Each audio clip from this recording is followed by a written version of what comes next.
Então, 6.1, vou colocar de lá. 6.1, que era a conduta, e encerramos, tá? Agora a gente vai para qual tópico? Ainda dentro de teoria do crime, tá? A gente vai estudar basicamente a teoria do crime daqui para frente. Ali a gente estava no item 6.5.1, né? Que era a conduta. Então agora a gente vai para o item 6.5.2. O que vem depois da conduta, professor? Resultado. Professor, resultado eu vou ter tanto trabalho quanto eu tive na conduta, saber conceito de conduta, classificação, não. Resultado ele é bem mais tranquilo, tá? O que é o resultado? A gente vai ter basicamente dois resultados, que é o dito resultado naturalístico. A gente vai ter o resultado naturalístico e o resultado normativo. Professor, me explica o que é cada um deles.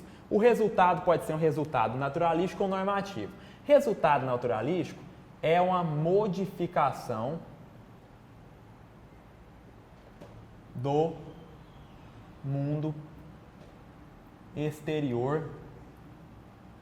Então, o que é o resultado naturalístico? O resultado naturalístico é uma modificação do mundo exterior. É um resultado que ele é perceptível pelos nossos sentidos. É uma modificação, é uma alteração do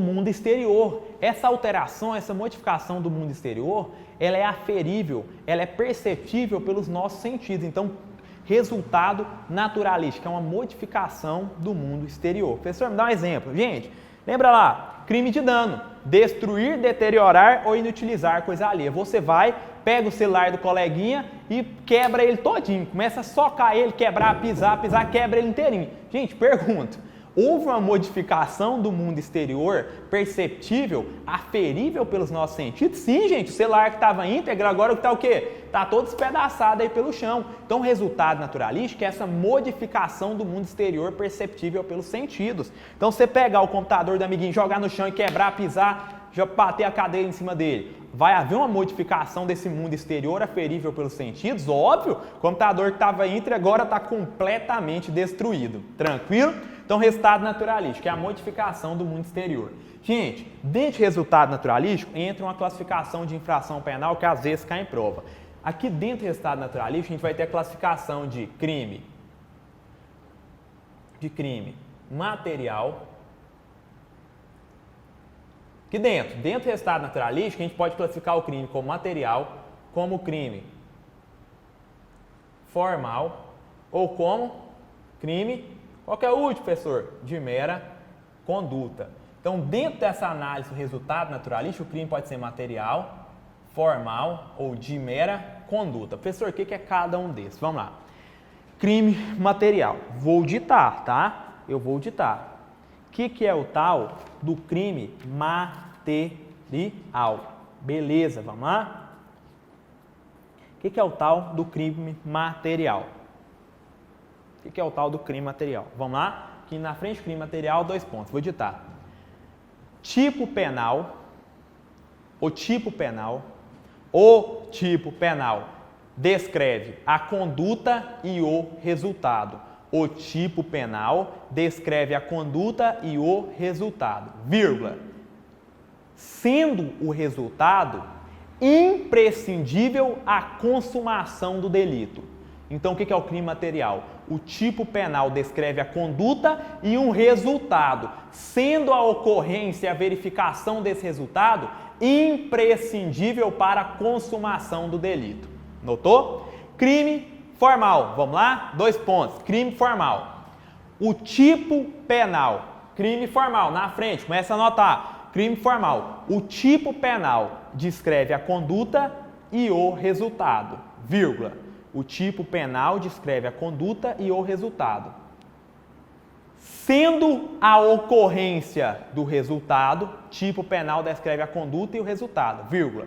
Sendo a ocorrência do resultado dispensável à consumação do delito. Sendo a ocorrência do resultado dispensável para se verificar a consumação do delito. Crime de mera conduta. Coloca aí no caderno. Crime de mera conduta, vou ditar, 2 pontos. Tipo penal descreve somente a conduta, não descreve resultado. Tá, professor, então vamos repassar isso aqui. Crime material, tipo penal, descreve a conduta e o resultado, sendo o resultado necessário para a consumação da infração penal. Professor, me dá o exemplo. Homicídio. Matar alguém é um crime material. Por quê, professor? Porque tem que haver essa modificação. O tipo penal prevê a conduta e o resultado. Você tem que efetivamente conseguir matar alguém. Se você não conseguir, você vai responder pelo crime tentado. Tranquilo? Então, exemplo de crime material. Só você lembrar do homicídio. Você vai lá e dá 6 tiros contra o indivíduo. A polícia vem... Há uma intervenção de particulares ali, acaba acionando o corpo de bombeiros e tal, você foge do local para evitar a sua prisão, não pode prosseguir nessa execução, vem o socorro, socorre essa pessoa e ela sobrevive. E aí, senhores? E você vai responder, ela acabou sobrevivendo por tentativa de homicídio. Você responde por homicídio consumado? Não. Porque para você responder por homicídio consumado, o resultado morte deveria estar presente. Se não ocorreu esse resultado naturalístico, o tipo vai ser considerado tentado. Tranquilo? Isso é um crime material, que sem o resultado, o crime não se consuma. Então, se você inicia a execução e não termina essa execução por circunstâncias alheias à sua vontade e o resultado não ocorre, você responde por tentativa. Para você responder por esse crime consumado, o resultado tem que ocorrer. Peguei, professor. Crime formal. Crime formal, o tipo penal descreve a conduta e o resultado. Só porque a ocorrência do resultado ela é dispensável à consumação da infração penal. Exemplo, professor, ameaça. Artigo 147 do Código Penal. Ameaçar alguém, vou pegar aqui, ameaçar alguém de causar-lhe mal grave e injusto, só pegar aqui para ficar a leitura na íntegra, tá? 147. Ameaçar alguém por palavra, escrita ou gesto ou qualquer outro meio simbólico de causar-lhe mal injusto e grave. Pena, detenção de 1 a 6 meses. Parágrafo único, somente se procede mediante representação. Tá. Olha essa ameaça. Ameaçar alguém por palavra, escrito, gesto ou qualquer outro meio simbólico de causar-lhe mal injusto e grave. Gente, por que a ameaça ela é um crime formal? Porque é o seguinte, você ameaça alguém, você vira pro cara e fala assim, eu vou te pegar na saída, vou te matar, você fica esperto comigo que eu vou te matar. Você cometeu qual crime? Ameaça. Ameaçou por meio de palavras de causar ao indivíduo mal grave e injusto. Tá. Você já cometeu o crime de ameaça consumada. Professor, o cara não se sentiu intimidado. Hora nenhuma ele se sentiu intimidado. Ele não estava nem aí para aquela ameaça minha. E aí, foi tentativa de ameaça? Não. Por quê? Na ameaça, que é um crime formal, a vítima se sentir intimidada ou não é indiferente à consumação dessa infração penal. Então, embora exista um resultado naturalístico, que seria essa vítima se sentir ameaçada, essa vítima se sentir intimidada, esse resultado ele é dispensável à consumação da infração penal. Então, quando você ameaça alguém por meio de gestos, palavras ou escritos, causar mal grave e injusto, independe dessa pessoa se sentir intimidada. Ela pode se sentir intimidada ou não. De toda maneira, o crime estará consumado. Por quê? Porque o resultado ele é dispensável à consumação do delito nos crimes formais. Então, crime formal, tipo prevê uma conduta e o resultado, mas o resultado ele é dispensável à consumação da infração penal. Tipo de mera conduta. Crime de mera conduta é quando o tipo penal somente descreve uma conduta, não há qualquer resultado. Olha o exemplo aí. Exemplo que a gente tem é a invasão de domicílio. Crime de mera conduta é a invasão de domicílio, artigo 150 do Código Penal. Deixa eu pegar aqui para vocês. Artigo 50. Entrar ou permanecer clandestina ou astuciosamente ou contra a vontade expressa ou tácita de quem de direito em casa alheia ou em suas adjacências. Detenção de 1 a 3 meses ou multa. Parágrafo 1º. Se o crime é cometido durante a noite em lugar ermo ou com emprego de violência ou de arma ou por 2 ou mais pessoas, a pena é de detenção de 6 meses a 2 anos, além da pena correspondente à violência. Parágrafo 2º. Aumenta-se a pena de 1/3 se o fato é cometido por funcionário público fora dos casos legais ou com inobservância das formalidades estabelecidas em lei ou com abuso de poder. Tá. Parágrafo 3º vai falar quando não constitui crime, quando que pode entrar em casa sem ser crime. Tá. O que eu quero te falar? O artigo 150, que trabalha da invasão de domicílio, ele fala, ó, entrar ou permanecer na residência alheia ou em domicílio alheio em suas adjacências contra a vontade expressa ou tácita do titular ou de quem de direito reside naquele domicílio, tá? Gente, que resultado que tem dessa conduta? Nenhuma. O tipo penal, ele criminalizou um crime de mera conduta, ou seja, o tipo só descreve a conduta, não há qualquer resultado naturalístico. Você entrar e ali permanecer, você não precisa destruir, você não pode, inclusive, destruir, senão responde por outros crimes, tá? Então, o crime de mera conduta é aquele que o tipo penal somente prevê a conduta. Exemplo, invasão de domicílio, tá? Beleza. Isso dentro de resultado naturalístico, modificação do mundo exterior. Professor, fala uma coisa aqui, todo crime possui resultado naturalístico? Não. Somente algumas infrações penais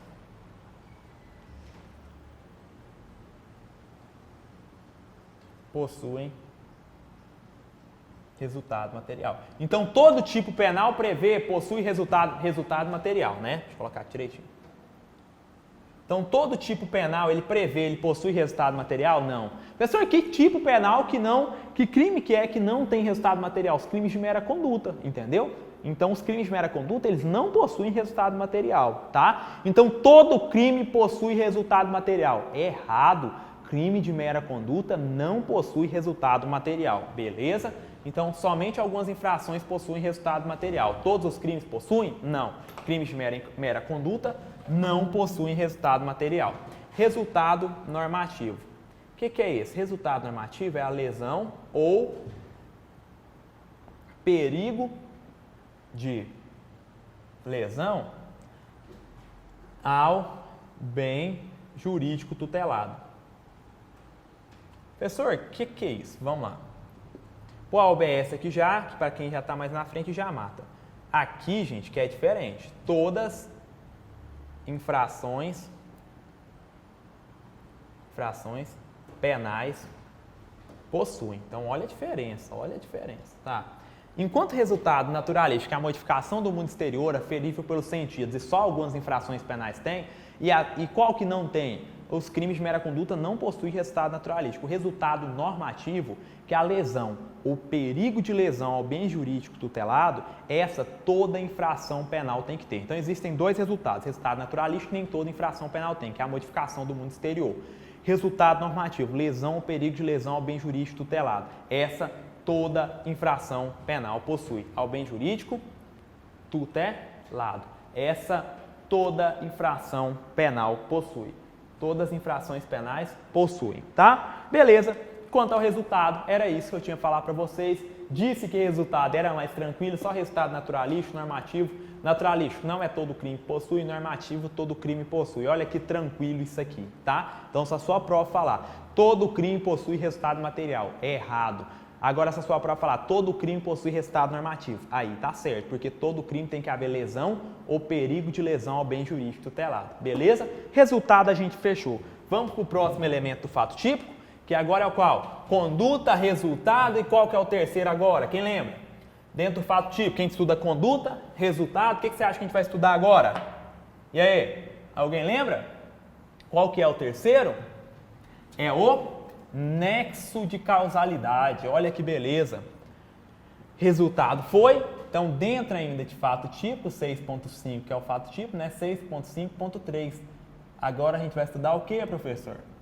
O nexo causal, tá? Senhores, primeira coisa que você tem que saber aqui é o conceito de causa. A gente acelerando nosso estudo e eu vou colocar aqui logo, tá? O que é o nexo causal? Tá, perdão, senhores, antes aqui de conceito de causa, eu quero te falar o que é o nexo causal. Só um conceito bem simples, tá? Professor, o que é o nexo causal? O que é a conduta? É um comportamento humano, consciente e voluntário dirigido a um fim, eu entendi. Que o resultado pode ser naturalístico ou normativo, eu entendi. O que é esse tal de nexo causal? Antes de eu te falar o que é causa, deixa eu te explicar isso aqui para a gente seguir uma ordem de raciocínio mais coerente, tá? O que é nexo causal? Senhores, é a ligação entre a conduta e o resultado. É da conduta do agente decorrer aquele resultado. Professor, dá um exemplo. Um indivíduo pega uma faca, vai lá e desfere 20 facadas no B. Em razão das 20 facadas, o B morre. Ou seja, há nexo causal entre a conduta de desferir as facadas e o resultado morte. Ou seja, foi das condutas de desferir as 20 facadas no B que causou o resultado morte dessa vítima B. Então, o que é nexo causal? É a ligação entre a conduta e o resultado. É da conduta praticada decorrer aquele resultado. É o indivíduo ir lá e desferir 20 facadas no outro e essa vítima, em razão dessas 20 facadas, morreu. Então, tem nexo causal? Tem. O que é nexo causal? A ligação entre a conduta e o resultado. É da conduta decorrer o resultado. Essa ligação de uma conduta gerar um resultado, como que é o elo? A ligação dessa conduta decorrer o resultado chama-se nexo causal, tá? Então, olha aí, nexo causal, que legal. É o vínculo. Então, só um conceito aqui, bem tranquilo, antes de a gente estudar as causas, tá? É um vínculo, é a ligação entre a conduta e o resultado, né? Beleza, ligação entre a conduta e o resultado, beleza, tá? Então, o que é nexo causal? É a ligação entre a conduta e o resultado. Beleza, o que mais que a gente vai estudar agora? Senhores, se a gente vai estudar agora, a gente entra agora no estudo das causas, no tal do artigo 3º do Código Penal. Aqui ainda tudo aqui dentro, tá, gente? Se mudar o tópico eu falo. Quero que a gente dê uma lida no artigo 3º do Código Penal e quero que você copie ele no seu caderno aí, tendo em conta a importância deste dispositivo. Vamos lá? Pegar meu vade-mecum aqui, pegue o seu aí, abra sua aba do Google e faça a pesquisa aí do Código Penal. Vamos ler esse artigo 13. Quero que você leia comigo, tá? Artigo 13. Relação de causalidade, né? Artigo 13. O resultado de que depende a existência do crime somente é imputável a quem lhe deu causa. Considera-se causa a ação ou omissão sem a qual o resultado não teria ocorrido. Então, vamos lá? O resultado de que depende a existência do crime somente é imputável a quem lhe deu causa. Então, só responde pelo resultado quem tiver dado causa a esse resultado. Então, olha, o resultado, olha tanto que o tipo foi claro, o resultado de que depende a existência do crime, o resultado para ocorrer a infração penal, somente será imputado a quem lhe der causa. Então, o resultado do tipo penal somente vai ser imputado a quem der causa a ele. Pessoa, então o que você tem que saber agora? O que é causa? O próprio artigo 13 vem e te responde, aliás, e fala assim, ó, considera-se causa a ação ou omissão sem a qual o resultado não teria ocorrido. Então, a gente falou, só responde pelo resultado necessário à consumação do tipo penal, só responde pelo esse resultado quem tiver dado causa. O que é causa? Aí é importante, a gente vai entrar nos estudos das causas. O que é causa? O próprio artigo penal fala, causa é a ação ou omissão sem a qual o resultado não teria ocorrido. Vamos lá? É ação ou omissão. Então, o que é causa? É importante entender isso aqui, ó. O resultado só é imputado a quem lhe der causa. Então, o que é causa? É ação ou omissão sem a qual o resultado não teria ocorrido. Isso tudo está lá no artigo 13. Tá, professor, peguei. O que a gente tem que saber aqui? O que é causa de um resultado? O que é causa de uma infração penal? É ação ou omissão sem a qual o resultado não teria ocorrido. Beleza, professor, peguei. Daqui, desse dispositivo, a gente vai tirar que o Código Penal, quanto ao nexo causal, ele vai adotar, só um instante, senhor, deixa eu só trocar, vou só fazer uma pausa no vídeo aqui bem rapidinho, agora eu volto, trocar a tinta do canetão aqui e a gente já volta, beleza? Um instante.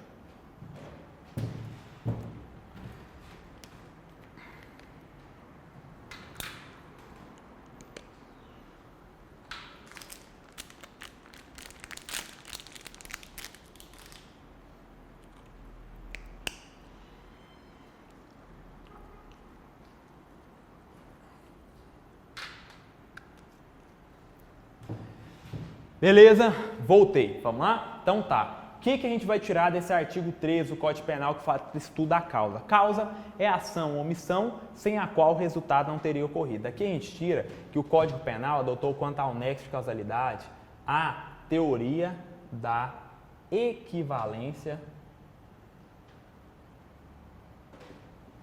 dos antecedentes causais. Teoria da equivalência dos antecedentes causais, também chamada na sua prova, pode vir com esse outro nome aqui, ó, teoria da conditio sine qua. Gente, não assusta com o nome não, tá? Sine qua non, porque a explicação é tranquila. Teoria da conditio sine qua non. Perdão, que é um Nzinho. Teoria da conditio sine qua non. Beleza? Professor, o que é essa teoria da conditio sine qua non? Vamos lá? Teoria da equivalência de antecedentes causais ou conditio sine qua non? Gente, é simples demais. O que é causa? Porque a gente falou, ó, somente será imputado o resultado a quem tiver dado causa. Então, ó, vai responder para aquele resultado, vai responder pela morte do fulano de tal, quem lhe tiver dado causa. Então, o que é de extrema relevância? Você saber o que é causa. E vem o artigo 13 do Código Penal e fala, causa é a ação ou omissão sem a qual o resultado não teria ocorrido. Aí eu te falei, o artigo 13, quanto ao nexo de causalidade, ele adotou a teoria do equivalência dos antecedentes causais, ou teoria da causalidade, teoria da equivalência dos antecedentes causais, ou teoria da conditio sine qua non, tá? Teoria da equivalência dos antecedentes causais ou teoria da conditio sine qua non. Beleza. Professor, o que essa teoria fala? Ela diz o que está rotulado aí já no quadro, que causa é toda ação ou omissão sem a qual o resultado não teria ocorrido. Você fala, professor, beleza, então vamos tentar entender isso aqui.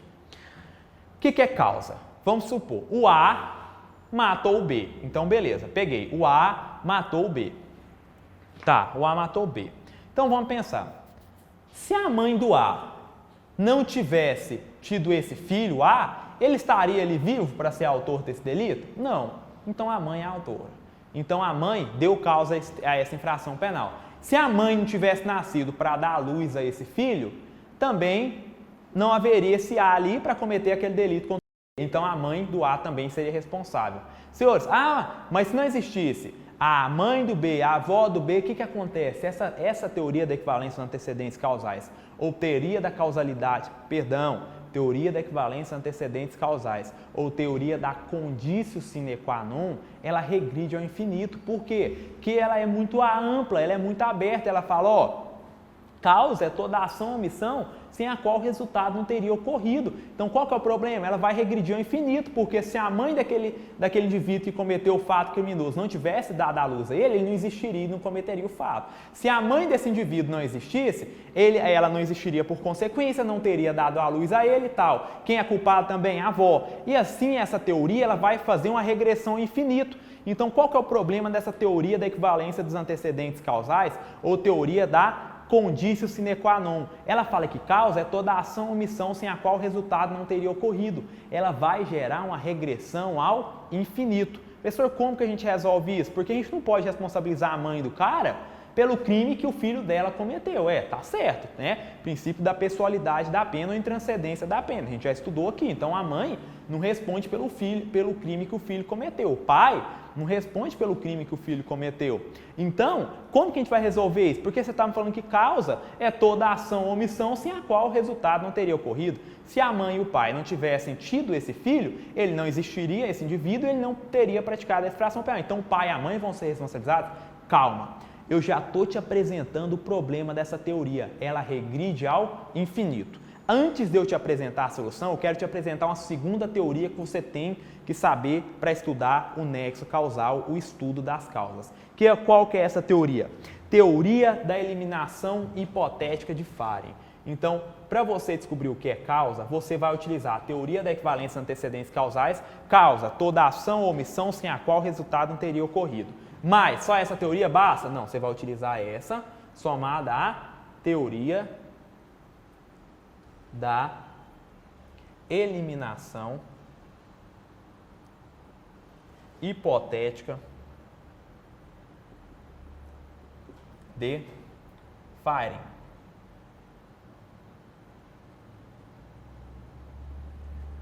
O que é essa teoria da eliminação hipotética de firing diz? T-H-Y-R-E-N.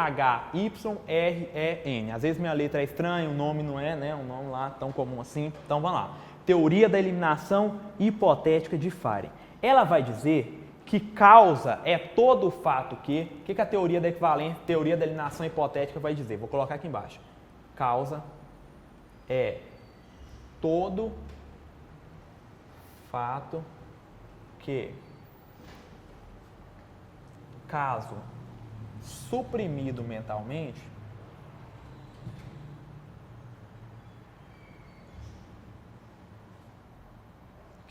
caso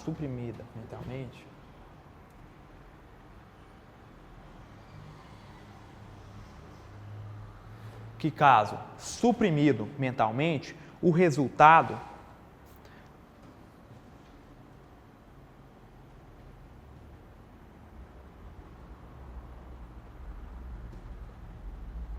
olha aqui que essa teoria da eliminação hipotética de firing diz. Então a gente estudou equivalência, antecedentes causais, fala que causa é toda ação ou omissão sem a qual o resultado não teria ocorrido. Tá.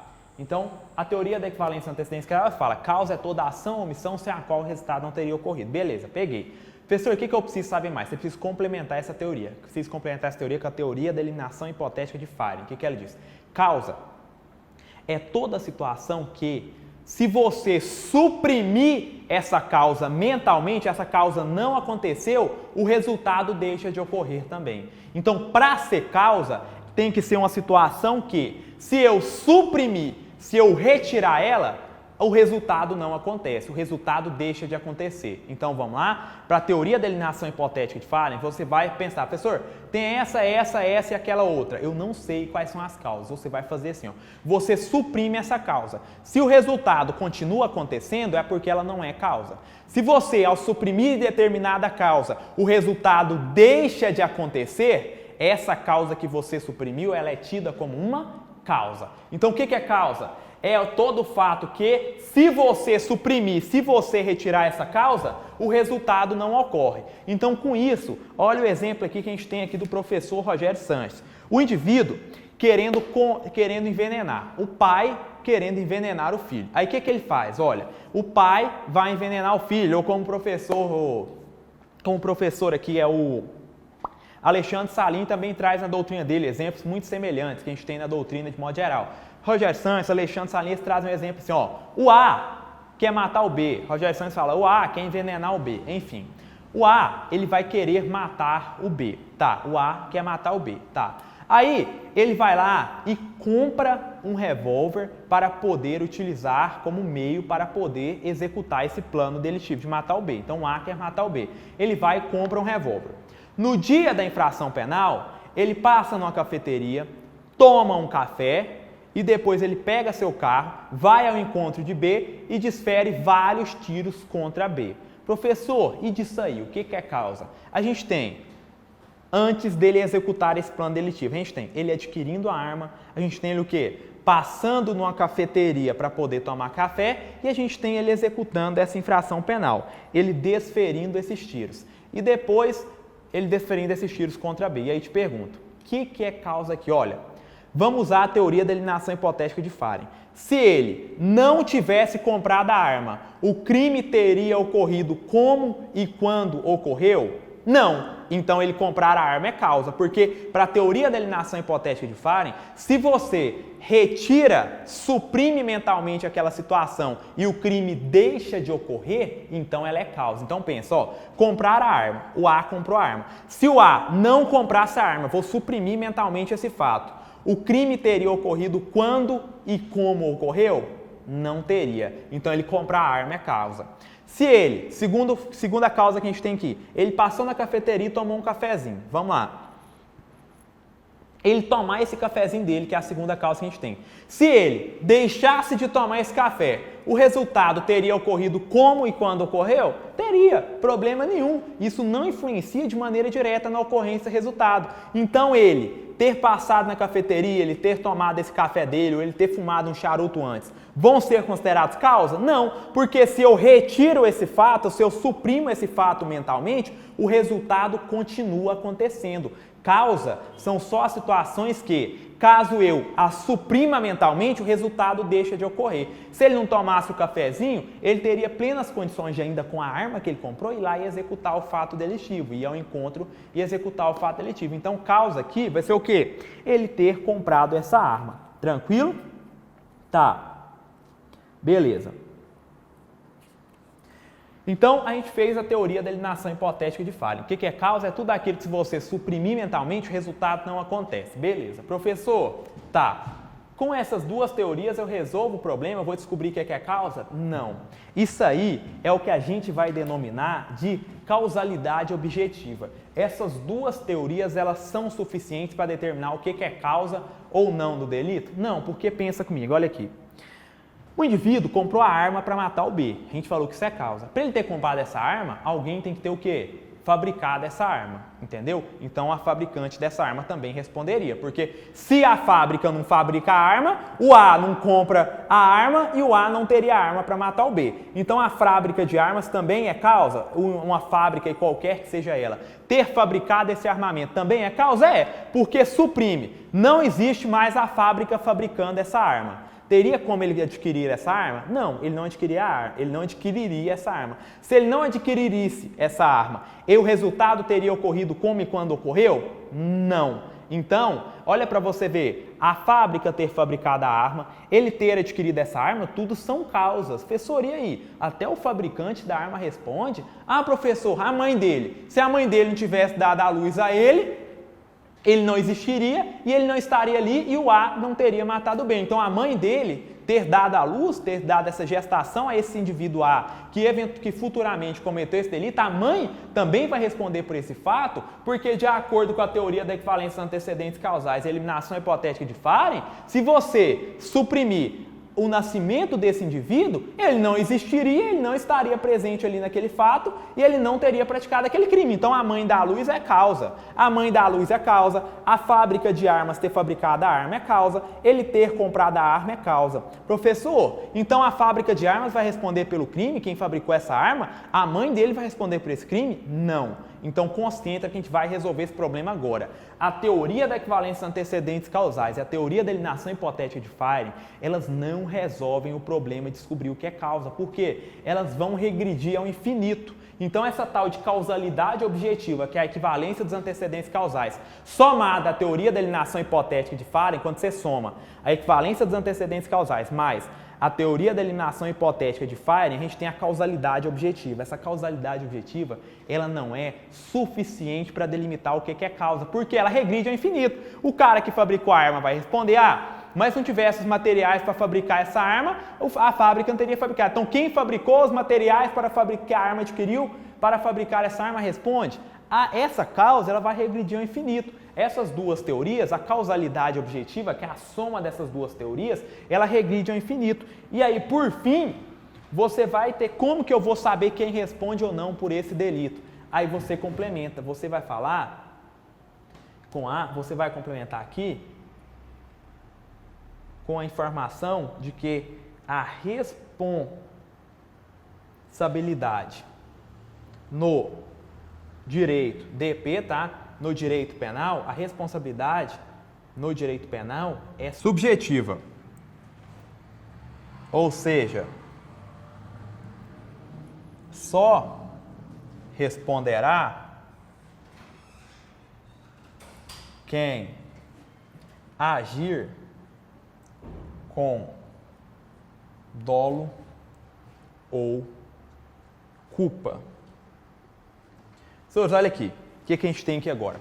A responsabilidade do direito penal, ela é uma responsabilidade subjetiva, ou seja, só vai responder quem atuar de maneira dolosa ou culposa, tá? Essa é a regra do direito penal, responsabilidade é subjetiva, ou seja, o que eu estava a lhe dizer? A gente, com a teoria da equivalência dos antecedentes causais e com a teoria da eliminação hipotética de Farey, a gente acaba que regride ao infinito. A gente, com essa tal de da imputação objetiva aqui das teorias, da causalidade objetiva, melhor dizendo, essas duas teorias, a teoria da equivalência dos antecedentes causais e a teoria da eliminação hipotética de Farey, é o que nós denominamos de causalidade objetiva. Qual que é o problema dessa causalidade? Ela regride ao infinito. Responderia, né? Seria a causa desse delito a mãe ter dado à luz a esse filho, que foi o agente que praticou o delito, a fábrica ter fabricado a arma, a fábrica ter revendido essa arma e esse agente ter adquirido essa arma, tá? Tudo isso seria causa, porque aí a gente estaria trabalhando com a responsabilidade objetiva. A gente ainda não avaliou o elemento subjetivo do agente. Então, qual que é o problema? Essa causalidade objetiva, que são essas duas teorias, ela regride ao infinito, como eu já te disse. E aí vem esse terceiro item aqui, que ele vem e resolve esse problema. A responsabilidade no DP, no direito penal, é subjetiva, ou seja, só responde quem agir com dolo ou com culpa. Veja como agora algumas situações que pela causalidade objetiva, que por essas duas teorias serão tidas como causa, elas não serão mais rotuladas como causa. Veja bem, ó, a mãe ter dado à luz esse filho, que esse filho posteriormente veio a praticar um ato delitivo. Ela praticou algum ato? Ela agiu com dolo ou com culpa em relação a esse delito? Não, de maneira nenhuma. Então a mãe ter dado à luz a esse filho já foi eliminado com a responsabilidade subjetiva. Só responde quem atuar com dolo ou com culpa na concorrência da infração penal. Então a mãe ter dado à luz ao filho já não é mais, quando você analisa, incrementa essa responsabilidade subjetiva, a mãe ter dado à luz ao filho já não pode ser mais considerado causa. A empresa ter fabricado essa arma, uma empresa legalmente, regularmente instalada no Brasil, que tem as licenças todas exigidas, que está legalmente instalada, produz uma arma no Brasil de maneira legal. Ela cometeu algum ato, ela contribuiu de maneira dolosa ou culposa para esse resultado? Não. Ela, quando a gente analisa a responsabilidade subjetiva da empresa que fabricou essa arma, ela deixa de ser causa. Por quê? Se essa empresa está legalmente instituída, ela está comercializando essa arma nos termos da lei e ela fabrica essa arma porque ela está legalmente autorizada, ela está regulamentada, ela não concorreu para esse fato delitivo, ela não atuou com dolo ou com culpa. Professor, e o agente ter adquirido essa arma? Isso pode ser causa? Senhores, aí depende. Se ele adquiriu essa arma de maneira legal, de maneira lícita, ele tinha o porte ou posse de arma, e ele adquiriu essa arma de maneira legal, ele foi lá, comprou, fez o registro, ou ainda que ele tenha comprado de um particular, transferiu o registro dessa arma, fez tudo na legalidade, isso não vai ser considerado causa ainda não, tranquilo? Então, essa empresa ter vendido a arma para esse indivíduo que vai cometer o delito, ele vai ser considerado causa? Com a análise da responsabilidade subjetiva, depende. Se essa empresa vendeu a arma dentro da legalidade, esse indivíduo tinha a posse ou porte, ele comprou essa arma de maneira legal, de maneira lícita, essa aquisição da arma, a empresa também, além de não responder pela fabricação, a empresa que revendeu também não vai ser considerado como tendo dado causa. Por quê? Ela não atuou nem com dolo, nem com culpa para a ocorrência desse resultado, que foi o A matar o B. Então, o que a gente faz? A responsabilidade subjetiva, ela vem e limita essa causalidade objetiva. Então, você vai analisar, professor, o que é causa? A gente falou, causa, teoria da equivalência dos antecedentes causais. É tudo aquilo, é toda ação ou omissão sem a qual o resultado não teria ocorrido. A gente complementa essa causalidade objetiva com a teoria da eliminação hipotética de Farey, ou seja, o que é causa? É toda situação que, se você fizer a supressão hipotética dela, o resultado não teria acontecido. Professor, o que é isso? Essa teoria, a soma dessas duas teorias, regride ao infinito. Aí você descobriu o que é causa. Depois que você descobrir o que é causa, só responde quem atuar com dolo ou com culpa. Beleza? Com isso, a gente fecha aqui essa questão das causas. Estudamos a teoria da equivalência, a teoria da eliminação hipotética e, por fim, falamos que só responde quem atuar com dolo ou com culpa. Beleza? Vamos para esse lado de cá agora do quadro. Vem aqui comigo, tá? Aqui. Agora, nesse lado de cá, a Terra deixou o quadro pronto, a gente vai fazer um estudo das concausas. Professor, o que são essas concausas? É o conceito que já consta aqui do quadro. Olha aqui, é uma associação de fatores que contribuem para o resultado. É quando há uma soma de fatores, uma soma de causas e a soma dessas causas que acabam culminando naquele resultado. Então, o que são concausas? Ocorrerá quando há uma associação de fatores que contribuem, que levam, que causam resultado. Ocorre quando há uma associação de fatores que contribuem para o resultado. Beleza, entendi, professor. Dentro dessas concausas, que é o quê? Quando atua duas causas, há uma concorrência de fatores e é a concorrência de duas causas ou mais que vão conduzir ao resultado. Isso é concausa. Há mais de uma causa que levou ao resultado. Beleza, professor, peguei. Concausa é quando existe mais de uma causa conduzindo ao resultado. Tá, entendi. Concorrência de dois ou mais fatores para a culminação, para que aquele resultado ocorra. Tá. Essas concausas, elas vão se dividir em duas espécies. Concausas absolutamente independentes e concausas relativamente independentes. Professor, como funciona? A concausa absolutamente independente, a conduta do agente não possui relação com o resultado. Vamos lá, vamos tentar te explicar isso. O que é a concausa absolutamente independente? É o seguinte, é quando não é a conduta do agente que causa o resultado. Professor, como assim? Não é a conduta do agente que causa o resultado. É o seguinte, essa concausa absolutamente independente, ela ocorre na situação em que uma causa outra, ela causa o resultado e essa causa outra não tem qualquer ligação com a conduta do agente. Então, vamos de novo. O que é concausa absolutamente independente? É quando a conduta do agente não tem qualquer relação com o ocorrimento do resultado. Olha, professor, então o que levou a esse resultado? É uma causa outra, que ela é capaz e suficiente de causar esse resultado. Professor, essa causa outra que levou ao resultado, que não foi a conduta do agente, ela guarda alguma relação com a conduta do agente? Não.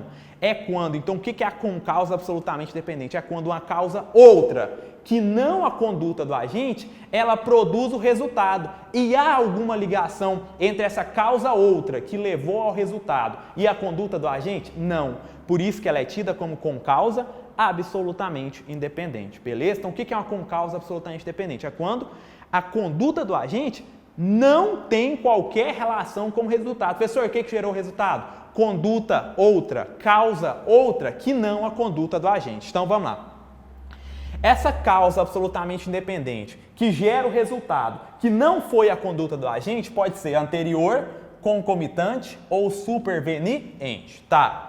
Professor, essa causa outra que vai gerar o resultado, que não foi a conduta do agente, ela pode ser vir antes da conduta do agente, ela pode acontecer durante a conduta do agente ou ela pode ser posterior à conduta do agente. Então, qual que é o marco referencial? O marco referencial é a conduta do agente, tá? Essa causa que vai gerar o resultado pode vir antes da conduta do agente, de novo, ela pode ser concomitante à conduta do agente, ou essa causa aqui que vai gerar o resultado, ela pode ser posterior à conduta do agente. Então, por isso, olha aqui no quadro.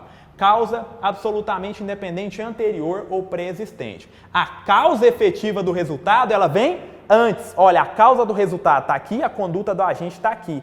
E o resultado vem aqui. A causa que levou ao resultado, ela é posterior. Aqui a causa, aqui a conduta do agente. A causa que leva ao resultado, ela é anterior, ela é anterior à conduta do agente, tá? Então, primeira causa absolutamente independente, é anterior. A causa que leva ao resultado, ela vem antes. A causa que leva ao resultado está aqui, a conduta do agente está aqui.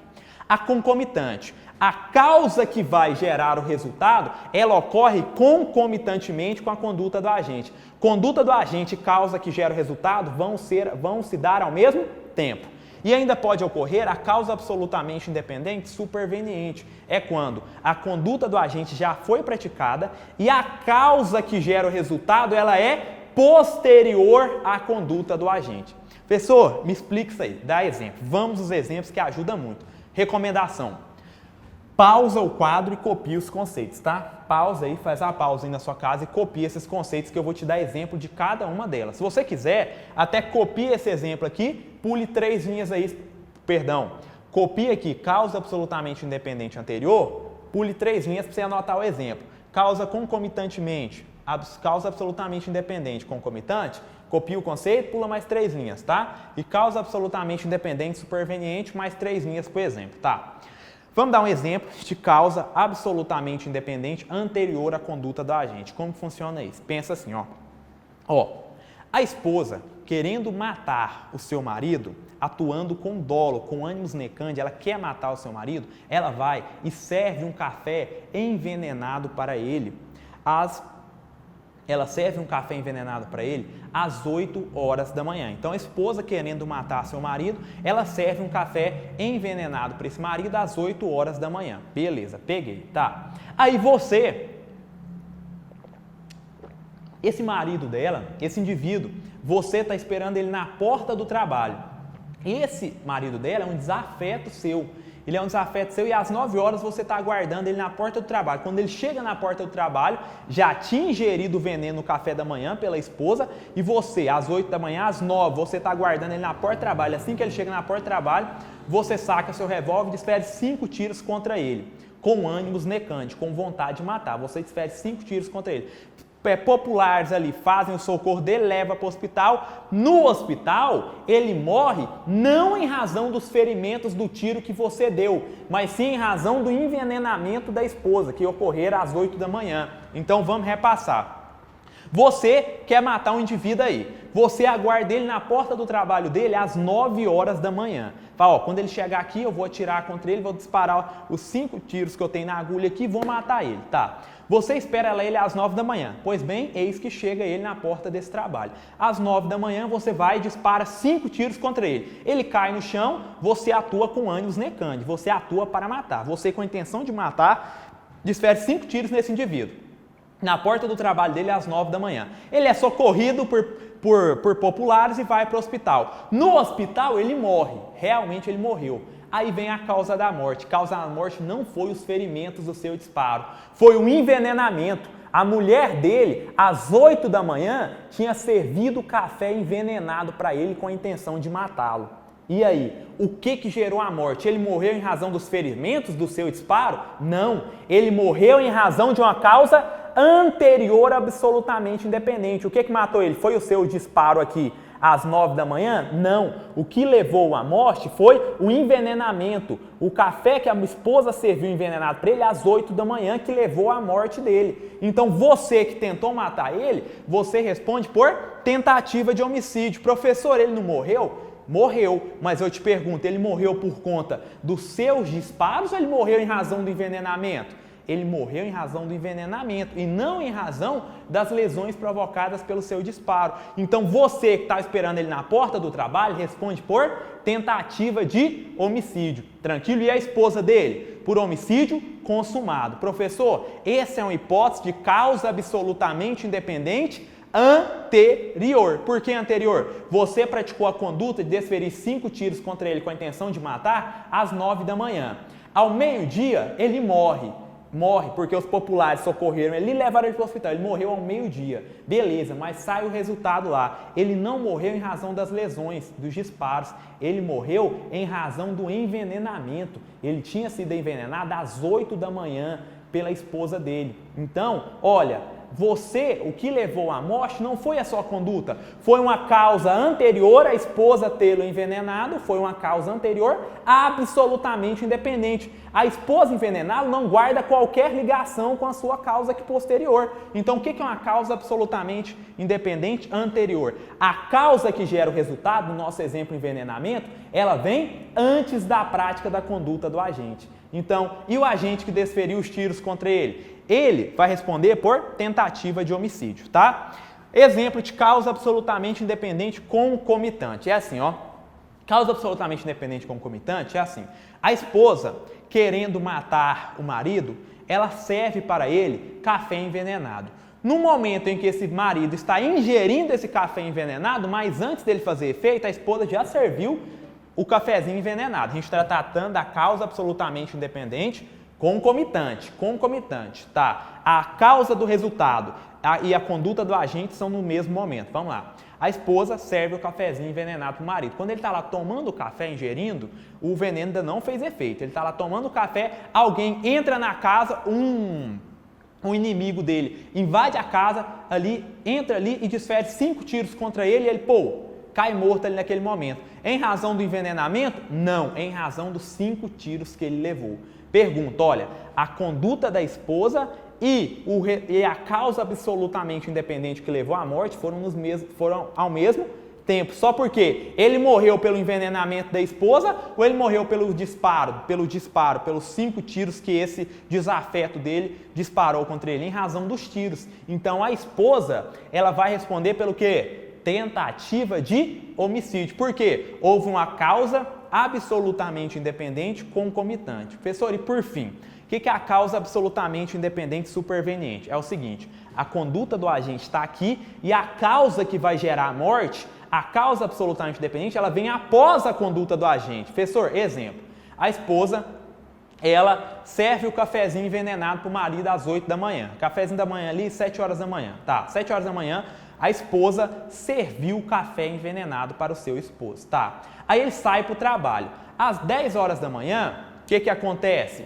Esse esposo é atropelado e em razão desse acidente, o esposo morre, não porque ele foi envenenado, mas sim em razão desse atropelamento. Olha, veja bem, a esposa, a conduta do agente foi às 8 e vamos supor que às 10 da manhã, no caminho para o trabalho, esse cara trabalha tarde, né? Mas vamos lá, no exemplo serve. Às 10 da manhã, no caminho para o trabalho, ele é atropelado e nesse acidente, em razão das lesões sofridas exclusivamente no acidente, ele morre.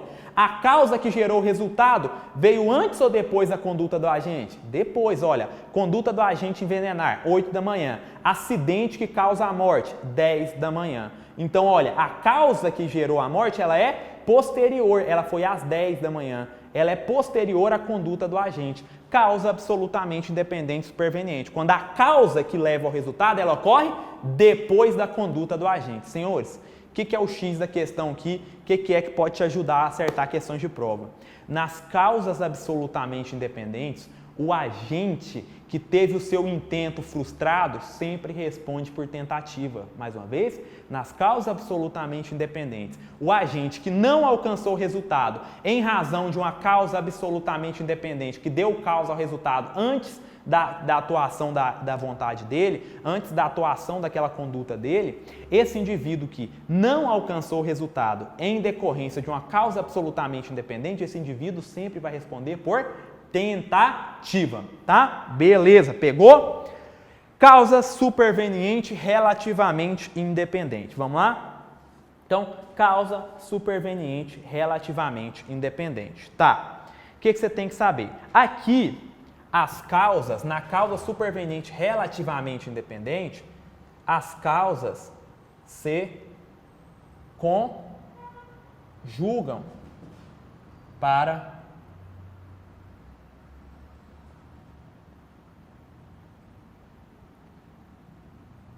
Então, olha por que ela não é absolutamente dependente, ela é relativamente, porque as causas se conjugam para a ocorrência do resultado, para produzir o resultado. Então, na absolutamente independente, nós estávamos a trabalhar com uma causa que ela era capaz de produzir o resultado por si só. Era uma causa outra na absolutamente independente. Na absolutamente independente, a gente estava trabalhando com causa que ela produzia o resultado independentemente da conduta do agente, ou seja, não era a conduta do agente que dava causa ao resultado.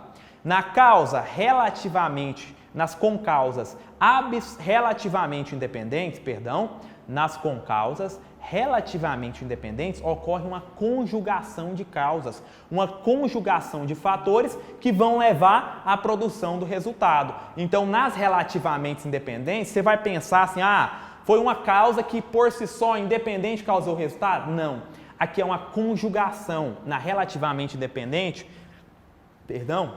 há uma conjugação, há uma soma de causas, de fatores, e são essa soma, a conjugação desses dois fatores que vão produzir o resultado. Então, por que ela é relativamente independente? Porque aqui não é uma causa outra que produz o resultado por conta dela, não. Aqui é uma conjugação de causas que vão levar à ocorrência do resultado. Beleza, professor, peguei. Qual que é o esqueminha? Aqui vai ser assim, ó, vai ser... O que vai levar ao resultado? Vai levar ao resultado, por aqui, ó. O que vai levar ao resultado? A conduta do agente. Beleza, a conduta do agente, só ela? Não, porque aqui se conjugam a conduta do agente mais uma causa não produzida pelo agente.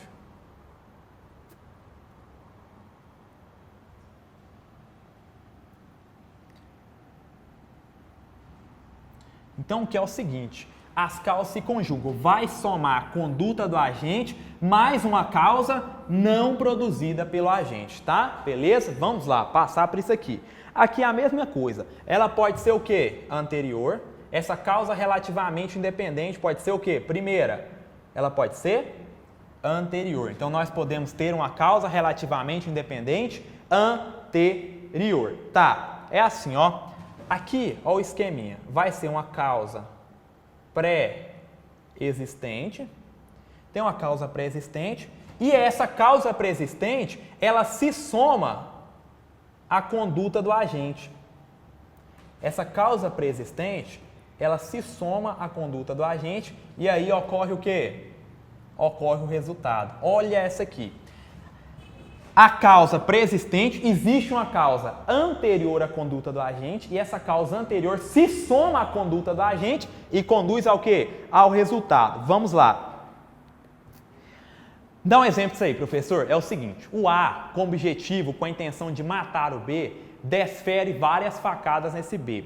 Só porque esse B, ele é socorrido e vai para o hospital, mas ele acaba morrendo. Por quê? Porque ele era homofílico. Ele possuía homofilia. Então, o que acontece? Hemofilia, perdão, tá? Deixa eu só confirmar. Hemofilia, tá? Então, aqui é o seguinte.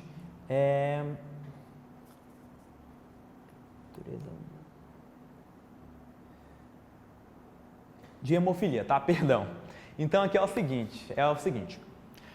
O indivíduo, o A, desfere facadas contra o B com a intenção de matá-lo, tá? Esse B, ele é socorrido e vai para o hospital, mas ele acaba morrendo. Em razão de quê? Em razão das facadas, das lesões, conjugadas a uma situação pré-existente. O que é? Esse indivíduo, ele tinha hemofilia. Então, o que acontece? Não se consegue estancar esse sangramento dele e esse indivíduo acaba vindo ao quê? A falecer, a morrer. Então, é o seguinte, a causa relativamente independente é quando soma as duas causas. A anterior soma uma causa anterior, o indivíduo é hemofílico. E vem a conduta do agente desferir facadas contra ele. Então, olha a causa anterior, conjugada, que ele já era hemofílico, conjugada com a conduta do agente, junta-se as duas e produz o resultado, tá? Então, quando houver uma causa relativamente independente, hemofílico, mais o A desferir facadas nesse hemofílico, e aí conjugando essas duas causas, não se estanca o sangramento e esse indivíduo acaba morrendo em razão das lesões da hemofilia, as duas causas contribuíram para o resultado. E a pergunta, professor,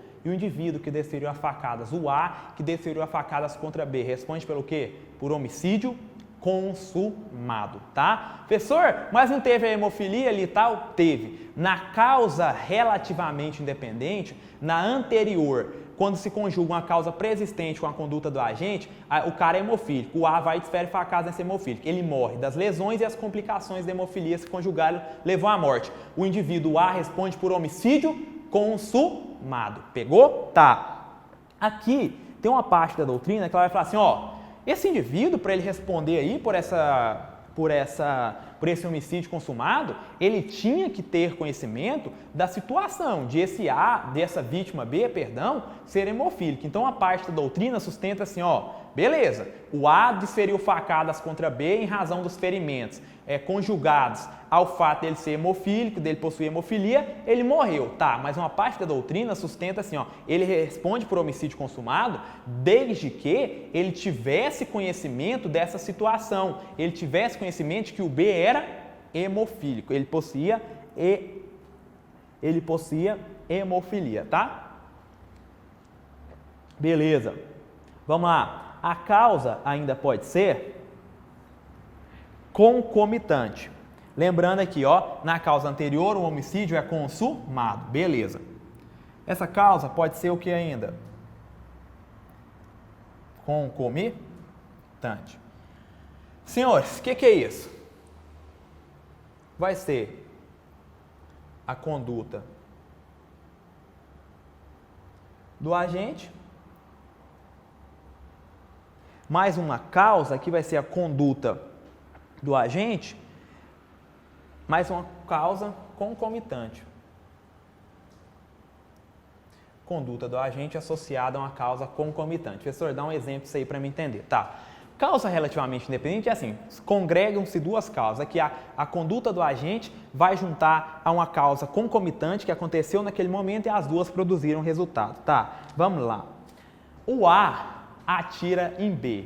Em razão do estampido desse tiro, o B sofre ele se assusta tanto que ele vem e sofre uma parada cardíaca e morre. Olha aí, o A atira em B. O A atira em B, mas ele erra. Então o A atira no B, mas ele erra o tiro. O estampido e o susto que o B toma é tão alto que ele sofre uma parada cardíaca e morre. E aí, professor? Olha, veja, conjugou a conduta do agente com uma causa concomitante. Olha, ele disparou, foi o disparo dele que matou o indivíduo? Não, só porque esse disparo, o estampido foi tão grande e o susto de se ver naquela situação iminente de morte foram tão altos que ele não resistiu e deu uma parada cardíaca e morreu. E aí, responde pelo quê? Esse A responde por homicídio consumado, tranquilo? Então vamos lá, aqui é concomitante, o A atira contra o B, e aí ele erra, mas em razão dessa situação de estresse, do estampido, o B dá uma parada cardíaca e, morre. A responde pelo quê? Homicídio consumado. Causa relativamente independente concomitante. Conduta do agente se agregou a outra causa concomitante e as duas produziram o resultado. Pegou? Tá. Professor, como que é isso aqui, então? Nessas duas hipóteses, o agente vai responder pelo crime o quê? Consumado. Professor, nessas três hipóteses, o agente responde pelo quê? Tentativa. Olha aí o esqueminha facilitando para você. Nas causas absolutamente independentes, o agente responde pelo quê? Tentativa. Nas causas relativamente independentes, anterior e concomitante, o agente responde pelo crime consumado, tá? Senhores, a tentativa, o que é a tentativa? A tentativa é quando iniciada a execução, o crime não se consuma por circunstâncias alheias à vontade do agente. Acho que até já falei isso em aula pretérita, tá? E aí ele vai responder pela pena do crime consumado com a diminuição de 1 a 2/3. Beleza? Professor, o que é o crime consumado? É o artigo 14 diz isso, tá? Vamos só fazer um adendo aqui. Crime consumado, olha o artigo 14. Disse o crime, inciso 1, consumado, artigo 14 do Código Penal. Consumado, quando nele se reúnem todos os elementos de sua definição legal. Inciso 2, tentado, quando iniciada a execução não se consuma por circunstâncias alheias à vontade do agente. Fórmula de Frank, o agente quer praticar a conduta, mas não pode, tá? Quer, mas não pode, tá? Beleza? Ele quer consumar o delito, mas não consegue. Perfeito, tá? Então entendi. Aqui, nas absolutamente dependentes, o agente que teve sua vontade frustrada por uma causa absolutamente dependente responde por tentativa. Aqui, o agente na anterior, na causa relativamente independente, nas concausas, melhor dizendo, nas concausas relativamente independente, anterior e concomitante, o indivíduo responde por crime consumado. Professor, e na superveniente? Vamos lá, que aqui eu quero te passar um esquema para você não errar. A superveniente, vou até pôr ela de vermelho, deixa eu achar o canetão vermelho aqui, um instante, vou pegar ela cheia. Então vamos lá, vamos colocar a causa, a gente está estudando com causa relativamente independente. A gente vai para superveniente. Gente, vamos lá entender isso aqui. Com causa absolutamente independente superveniente. O que é isso aqui? Vai ter a conduta do agente, vai haver a conduta do agente, mais uma causa posterior à conduta, que vai levar ao resultado. Mais uma causa posterior e a soma da conduta do agente mais essa causa posterior, o que ela vai fazer? Vai culminar no resultado. Professor, vamos lá. Tá. O que é importante a gente saber aqui? Aqui eu quero te alertar para a redação do artigo 13. Pode pegar no dispositivo aí, ó. Parágrafo 2º do Código Penal. O que você tem que saber? Abre seu dispositivo aí. Artigo 13, parágrafo 2º do Código Penal. Estou pegando o meu, pegue o seu aí. O que o artigo 13, parágrafo 2º do Código Penal diz? Perdão. 13, parágrafo 1º, tá? Desculpa, 13, parágrafo 2º, a gente vai falar do crime omissivo impróprio, tá? Perdão, artigo 13, parágrafo 1º do Código Penal. Vamos lá? Artigo 13, trata da relação de causalidade. Parágrafo 1º. A superveniência de causa relativamente independente exclui a imputação quando, por si só, produziu o resultado. Os fatos anteriores, entretanto, imputam-se a quem os praticou. Vamos reler? A superveniência de causa relativamente independente. Então, a gente está trabalhando com causa superveniente relativamente independente. Então, é justamente essa hipótese aqui. O artigo 3, parágrafo 1º, ele trata com a superveniência, então é causa superveniente relativamente independente. É exatamente essa hipótese. Olha o que ele está te dizendo. A superveniência de causa relativamente independente exclui a imputação quando, presta atenção, por si só produziu o resultado. Então, presta atenção nessas palavras. A causa superveniente relativamente independente exclui a imputação do crime quando ela, por si só, produziu o resultado. Continuando. Os fatos anteriores, entretanto, imputam-se a quem os praticou. Professor, o que eu tenho que saber daqui? É o seguinte, aqui a gente vai ter a conduta do agente somada a uma causa superveniente relativamente independente e a conjugação dessas duas causas é que levariam ao resultado. Tá, vamos tentar entender isso aqui. Olha os exemplos de prova que vai vir. Vai vir assim, o A desfere 5 tiros contra B. É acionado ali o resgate e tal, o A com a intenção de matar desfere 5, 6 tiros contra B. Populares acionam o socorro vem e leva esse B para o hospital. O B está lá no hospital e aí o hospital desaba e o B morre em razão exclusiva do desabamento. Ele morre por traumatismo craniano, um pedaço de telhado lá caiu na cabeça dele. Ele morre por conta exclusivamente do desabamento do hospital e não pelas lesões do A que atirou contra ele. Pergunto, o A responde pelo quê?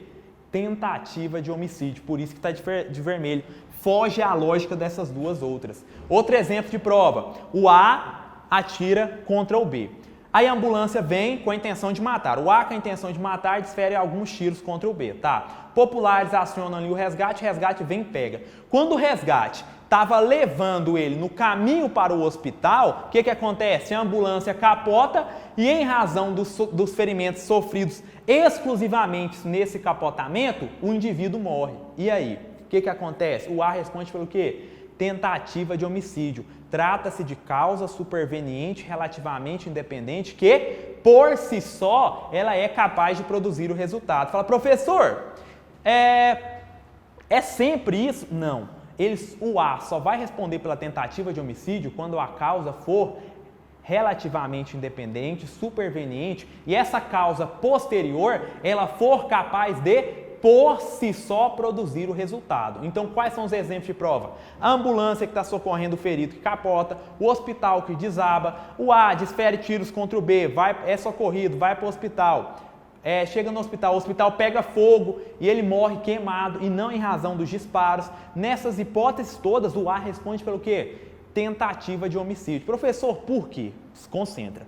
Porque ocorreu uma causa superveniente, ou seja, é a ambulância que capota, é o hospital que desaba, é o hospital que pega fogo. A causa, ela é superveniente. Professor, por que ela é relativamente independente? Porque o indivíduo, a vítima, só se encontra dentro da ambulância no hospital que vai cair ou no hospital que vai pegar fogo em razão do A ter disparado contra ele. Então, é uma causa superveniente porque ela acontece após a conduta, o A dispara aqui e a ambulância capota, o hospital desaba aqui. Então, a causa é posterior. Por que elas são relativamente? Porque elas guardam uma dependência entre elas, entendeu? Foi a conduta do agente que conduziu a vítima a estar naquela localidade, dentro da ambulância, no hospital. Então, elas são relativamente independentes, tá? Essa causa posterior, ela tem que ser capaz, por si só, de produzir o resultado. Por exemplo, um desabamento em um hospital é capaz por si só de matar alguém? Óbvio que sim. Um hospital em chamas é capaz por si só de matar alguém? Sim. Um grave acidente automobilístico, nesse caso com ambulância, é capaz de matar alguém por si só? Sim. Nessas hipóteses em que ocorrer a superveniência de uma causa relativamente dependente, essa causa posterior, ela é capaz por si só de causar o resultado e efetivamente ela causa o resultado, o agente vai responder por quê? O A, pelos atos praticados. O A responde por, nessa hipótese desse exemplo nossos, tentativa de homicídio. Tranquilo? Então aqui, nessas hipóteses, do artigo 3, parágrafo 1º, o agente vai responder pelos atos praticados. Ele vai responder pelo quê? Nesse exemplo nosso, do A que tenta matar o B, a ambulância capota. Ele vai responder por tentativa de homicídio, tá? Por que está de vermelho? Porque foge à lógica. Nas relativamente independentes anterior e concomitante, o agente responde por qual crime? Pelo crime consumado. Na superveniente, ele responde por tentativa. Cuidado, essa causa posterior, ela tem que ser capaz, por si só, de causar o resultado, tá? Se essa causa superveniente não for capaz, por si só, de levar ao resultado, o agente responde por homicídio consumado. Professor, não entendi. Olha o exemplo. Se você desfere aí um indivíduo A, desfere 5 tiros contra o B, ele é socorrido e vai para o hospital. Chega no hospital, ele morre em razão de uma infecção hospitalar. E aí, te pergunto, você responde por homicídio tentado ou consumado? Em sala de aula, os alunos falam tentado, muita gente responde tentado. É errado, é consumado. Professor, por quê? O senhor acabou de explicar diferente. Não. As hipóteses que eu te expliquei eram hipóteses em que a causa superveniente relativamente independente, ela produzia por si só o resultado. Essa infecção hospitalar posterior, ela não produz por si só o resultado. Ela depende do indivíduo estar vulnerável. Então, ela não é uma causa que produz por si só o resultado. Ah, professor, então quando ocorrer uma causa que, presta atenção, não por si só produziu o resultado, aí ele responde pelo quê? Homicídio consumado. Então, quando a sua prova falar que a ambulância capotou, em razão desse capotamento a vítima morreu, homicídio tentado.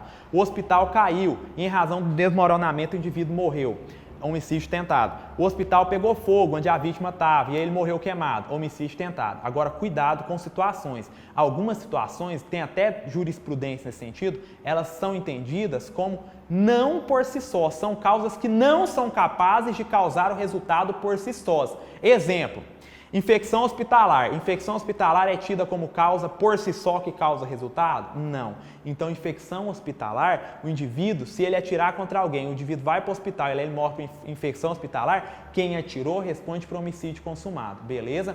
Se o professor Alexandre Salim aqui também traz uma hipótese, um julgado do STJ, ele nos diz aqui, ó, só um instante. Ele nos diz aqui que a ausência de atendimento médico efetivo, que a ausência de médicos para fazer esse atendimento no hospital também, o agente vai responder pelo quê? Pelo resultado. Então ele responde pelo crime consumado. Ah, então atirei o A, atira contra B, chega lá no hospital médico, não tem médico para atender ele. E aí? Você que atirou e esse indivíduo foi resgatado pelo corpo de bombeiros, chegou no hospital, ele morreu em razão de ausência de atendimento médico efetivo ou de ausência de pronto atendimento médico, porque por uma questão de falha na saúde pública ou por uma falha em algum hospital privado, não interessa. Interessa que o A disparou contra o B, ele chegou no hospital e morreu por ausência de pronto atendimento médico, entendimento do STJ, homicídio tentado ou consumado. O indivíduo responde por homicídio consumado, porque essas hipóteses são entendidas como hipóteses que não por si só causaram resultado. Professor, o que o artigo 3, parágrafo 1º fala? Ele fala que exclui a imputação as causas que, por si só, são capazes de causar o resultado.